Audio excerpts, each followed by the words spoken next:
A 25-year debate now has a 3-week deadline. In order to have priority state funding, community leaders have till March 31st to decide on a controversial Interstate 26 connector.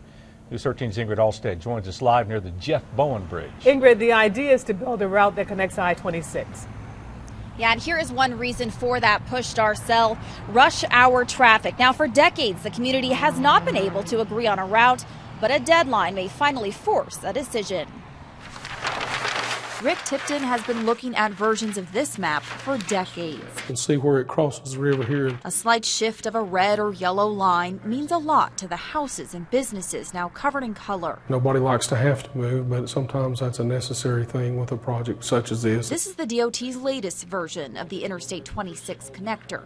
Tipton says version 3C is cheaper and reduces impacts on the community, especially in the Emma neighborhood.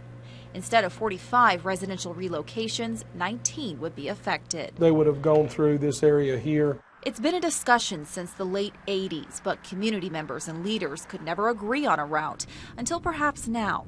DOT has set a March 31st deadline to prioritize funding for the project. That deadline is pushing community leaders together to choose one of the 4 current versions of the connector. This is the first step in really getting the project funded. And that's just an enormous footprint. Julie Mayfield, part of the I-26 Connect Us project, says there is a risk the route chosen couldn't be changed past the deadline.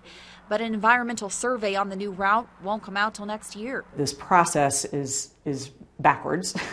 So there's a real frustration, I think, that the city and the county are being asked to endorse something at this point before we have all the information. No, everyone will not be happy, but it seems the long road to connecting Interstate 26 is finally getting shorter. No one wants the work on this project to stop.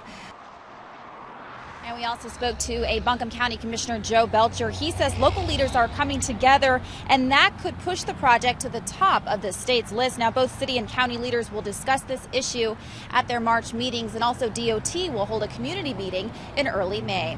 Reporting live in Asheville, Ingrid Alstead, News 13.